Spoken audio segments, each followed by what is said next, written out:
প্রিয় ভাই বোনেরা, স্বৈরাচার শিক্ষা ব্যবস্থাকে ধ্বংস করে দিয়ে গেছে। আমাদেরকে এই শিক্ষা ব্যবস্থাকে ঢেলে সাজাতে হবে। আমাদেরকে প্রাথমিক পর্যায় থেকে শুরু করে স্কুল কলেজ পর্যায় পর্যন্ত আমাদেরকে ভালো শিক্ষক নিয়োগ করতে হবে, নতুন শিক্ষক নিয়োগ করতে হবে। এর মাধ্যমে যেমন কর্মসংস্থানের ব্যবস্থা করতে হবে, একইভাবে শিক্ষার আলো পৌঁছে দিতে হবে আমাদের শিক্ষার্থীদের কাছে। কারণ এই শিক্ষার্থী তারাই হচ্ছে আমাদের ভবিষ্যৎ। বাংলাদেশ, আমাদের ভবিষ্যৎকে গড়ে তুলতে হবে। প্রিয় ভাই বোনেরা, আমাদের স্বাস্থ্য ব্যবস্থা ভেঙে ফেলেছে একদম। আমরা দেখেছি স্বৈরাচারের সময় যাদের পক্ষে সম্ভব হয়েছে, স্বৈরাচার এমন ভাবে স্বাস্থ্য ব্যবস্থাটাকে সাজিয়েছিল যাতে করে মানুষ বাধ্য হয় পার্শ্ববর্তী একটি দেশে গিয়ে স্বাস্থ্য সেবা নেবার জন্য। এই দেশের ডাক্তার নার্সদের, এই দেশের চিকিৎসা কেন্দ্র হসপিটালগুলোর ব্যবস্থাগুলো একদম ধ্বংস করে দিল। ইচ্ছা করে তারা পাঠিয়ে দিত ভিন্ন একটি দেশে, পার্শ্ববর্তী দেশে। এবং আমাদের যেরকম ধ্বংস করে দিয়েছে চিকিৎসা ব্যবস্থা, একইভাবে বৈদেশিক মুদ্রাগুলাও চলে যেত, চিকিৎসার নাম করে বৈদেশিক মুদ্রা চলে যেত। প্রিয় ভাই বোনেরা, এই ব্যবস্থার পরিবর্তন করতে হবে। আমাদের নিজেদের ডাক্তার গড়ে তুলতে হবে, নিজেদের নার্স গড়ে তুলতে হবে। আমাদেরকে আমাদের হাসপাতালগুলোকে এমনভাবে ধীরে ধীরে গড়ে তুলতে হবে যাতে বাংলাদেশের মানুষ, সেটি ধনী হোক গরিব হোক, যেই মানুষই হোক না কেন, সঠিকভাবে এই দেশের হাসপাতালগুলোতেই যেন মানুষ চিকিৎসা পায়। প্রিয় ভাই বোনেরা, বাংলাদেশ একটি কৃষি প্রধান দেশ। এই রাজশাহী মহানগরী বা এই রাজশাহী জেলা, এই রাজশাহী বিভাগ, আমরা দেখেছি কিভাবে ফারাক্কার কারণে আজ পদ্মা নদী শুকিয়ে যাচ্ছে।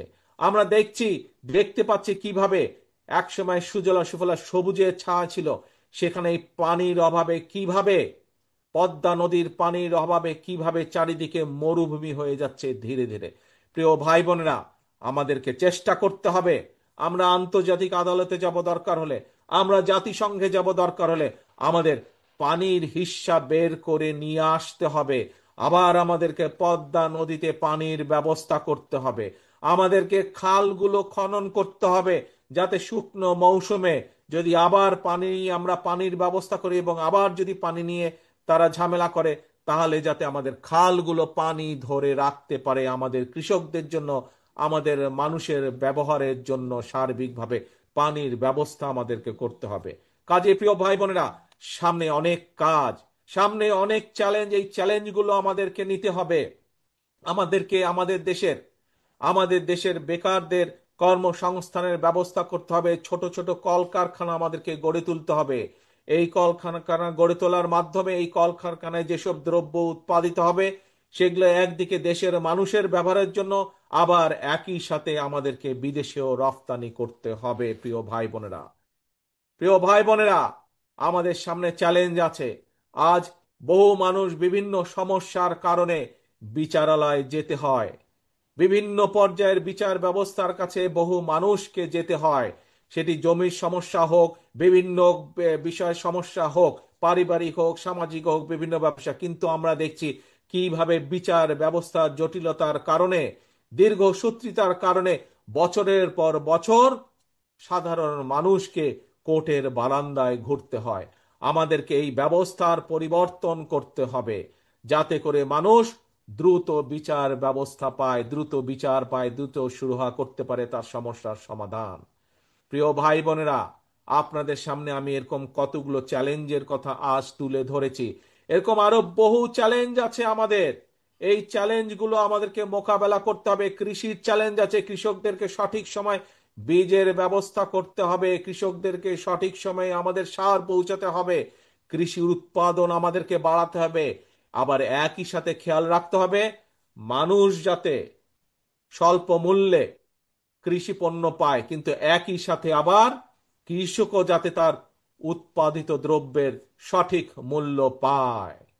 ভাই বোনেরা, বিগত 1 যুগ ধরে স্বৈরাচারের শাসন আমলে এই দেশকে ধ্বংস করে দেওয়া হয়েছে। আপনারা যখন মানুষের কাছে যান, মানুষ এই জন্যই আপনাদের কাছে জানতে চায়, কারণ মানুষ বিশ্বাস করে যে একমাত্র বাংলাদেশ জাতীয়তাবাদী দল, একমাত্র আপনাদের প্রিয় দল বিএনপির পক্ষেই সম্ভব ধীরে ধীরে এই দেশকে আবার গড়ে তোলা। এখানে অনেক মুরব্বী উপস্থিত আছেন। বহু মুরব্বী এখানে উপস্থিত আছেন, মুরব্বীদের নিশ্চয়ই খেয়াল আছে। আমরা দেখছিলাম স্বাধীনতার পরে যারা দেশ শাসনে এসেছিল, ক্ষমতায় এসেছিল, আমরা দেখেছি ৭৪ সালে কিভাবে দুর্ভিক্ষে ছেয়ে গেছিল, ৭৫ সালে কিভাবে দুর্ভিক্ষে ছেয়ে গেছিল। কিন্তু পরবর্তীতে আমরা দেখেছি শহীদ জিয়ার আমলে কিভাবে আবার খাদ্য উৎপাদন বৃদ্ধি করার মাধ্যমে দুর্ভিক্ষকে দূর করে আমরা বিদেশে খাদ্য রফতানি করেছিলাম।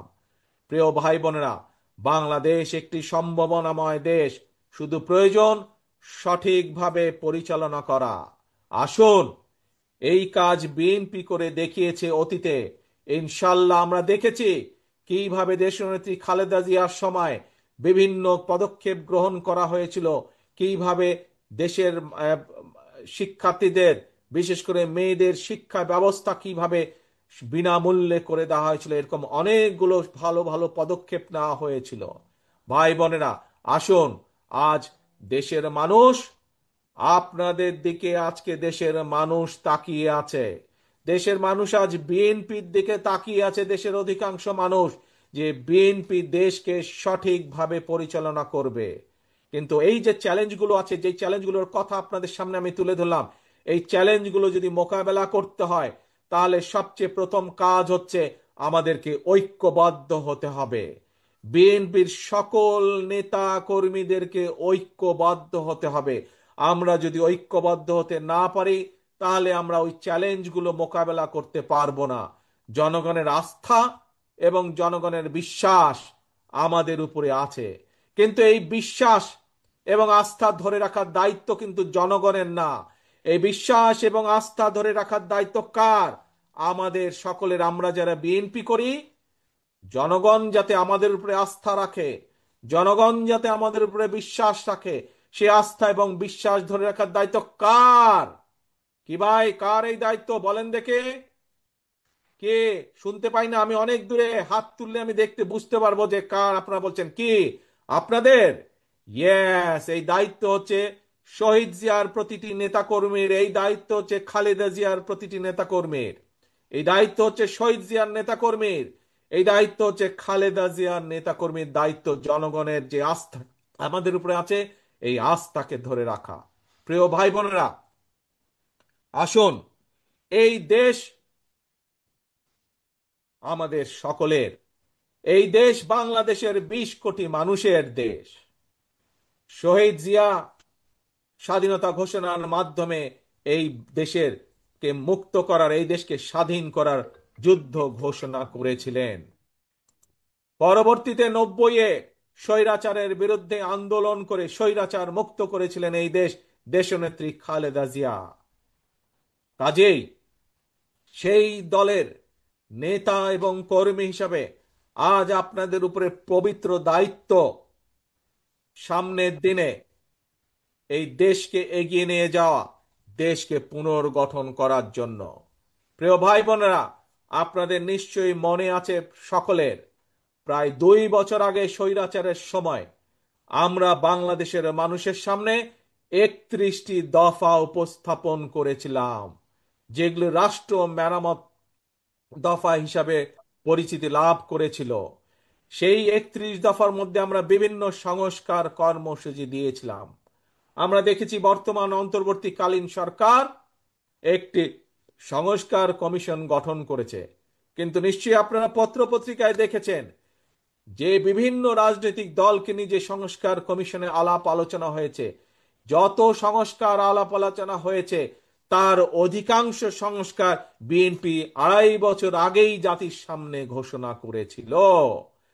আজ অনেকে সংস্কার নিয়ে করছে, কথা বলছে, কিন্তু এই সকল সংস্কারের কথা আমরা আগেই বলেছি। কারণ আমরা বিশ্বাস করি যে এই দেশকে যদি সামনে এগিয়ে নিতে হয়, এই দেশের মানুষের জীবন ব্যবস্থার যদি উন্নতি করতে হয়, তাহলে কতগুলো ব্যাপারে রাষ্ট্রের সংস্কার করতে হবে। এবং সেই জন্যই আমরা অন্য কেউ চিন্তা করার আগে বিএনপি আপনাদের দলই দেশের সামনে, দেশের মানুষের সামনে সর্বপ্রথম প্রায় ২.৫ বছর আগে সংস্কার প্রস্তাব উপস্থাপন করেছি আমরা। প্রিয় ভাই বোনেরা, আসুন, আজকে আমরা স্বৈরাচারকে আমরা বিদায় করেছি, বিতাড়িত করেছি। আমরা দেশের মানুষের সামনে সংস্কার প্রস্তাব দিয়েছি দেশকে পুনর্গঠন করার জন্য, দেশকে এগিয়ে নিয়ে যাওয়ার জন্য, দেশের মানুষের জীবন ব্যবস্থা ভালো করার জন্য। আমাদের পরবর্তী পদক্ষেপ, আমরা আমাদের পলিসি দিয়েছি, আমরা আমাদের পরিকল্পনা দেশের মানুষের সামনে উপস্থাপন করেছি। এখন আমাদের পরবর্তী পদক্ষেপ জনগণের আস্থা অর্জন করার মাধ্যমে, জনগণের বিশ্বাস অর্জন করার মাধ্যমে আমাদের এই 31 দফা বাস্তবায়ন করা।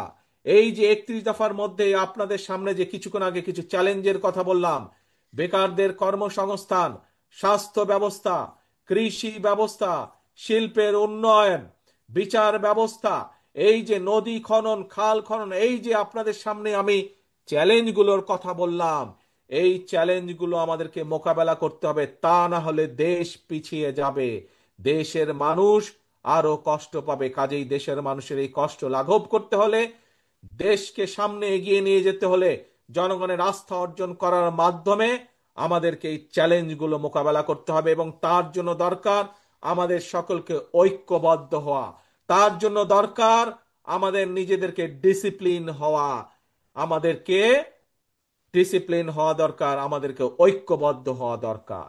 আজকের এই কাউন্সিলের মাধ্যমে আমার প্রত্যাশা থাকবে রাজশাহী মহানগরীর প্রত্যেকটি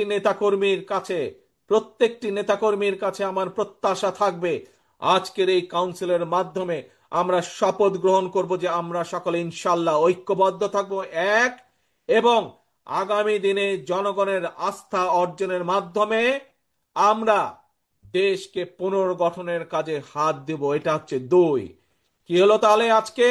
আজকে আমরা দুটি শপথ নিচ্ছি। এক, এই কাউন্সিলের মাধ্যমে প্রিয় ভাই বোনেরা, আমরা সকল পর্যায়ের নেতাকর্মী, আমরা রাজশাহী মহানগরের সকল পর্যায়ের নেতাকর্মী ইনশাল্লাহ আমরা সকলে ঐক্যবদ্ধ থাকব। আজকের এই কাউন্সিলের মাধ্যমে আমরা প্রথম প্রতিজ্ঞা করছি, ঠিক আছে? কি প্রতিজ্ঞা করলাম আমরা? ইনশাল্লাহ আমরা প্রতিজ্ঞা করছি সকল নেতাকর্মী আমরা রাজশাহী মহানগরের ঐক্যবদ্ধ থাকব। দুই, কেন ঐক্যবদ্ধ থাকব? ঐক্যবদ্ধ আমরা এজন্যই থাকব যে দেশের মানুষ বিএনপির উপরে আস্থা রাখে, বিশ্বাস করে। তাদের সেই আস্থা এবং বিশ্বাসের মূল্যায়ন করতে হবে আমাদেরকে সেই আস্থা এবং বিশ্বাসকে মূল্যায়িত করতে হবে। এবং মূল্যায়ন করার একটি উপায় হচ্ছে দেশকে পুনর্গঠন করা। দেশকে পুনর্গঠনের মাধ্যমেই আমরা জনগণের আস্থা ধরে রাখবো। কাজে আসুন, প্রতিজ্ঞা দুইটি, এক, ঐক্যবদ্ধ থাকা, দুই, আগামী দিনে ইনশাল্লাহ জনগণের আস্থা অর্জনের মাধ্যমে দেশ আমরা পুনর্গঠন করব। যে চ্যালেঞ্জ আছে সেই চ্যালেঞ্জগুলো আমরা মোকাবেলা করে দেশকে সামনে এগিয়ে নিয়ে যাব। প্রিয় ভাই বোনেরা, আজকে তাহলে এই প্রত্যাশা রেখে আজকে এবং আজকের এই সম্মেলনের সফলতা কামনা করে আপনাদের কাছ থেকে বিদায় নিচ্ছি। ইনশাল্লাহ অতি শীঘ্র আপনাদের সামনে সামনাসামনি সরাসরি দেখা হবে ইনশাল্লাহ। সকলে ভালো থাকবেন, সকলে সুস্থ থাকবেন। আল্লাহ হাফেজ। বাংলাদেশ জিন্দাবাদ।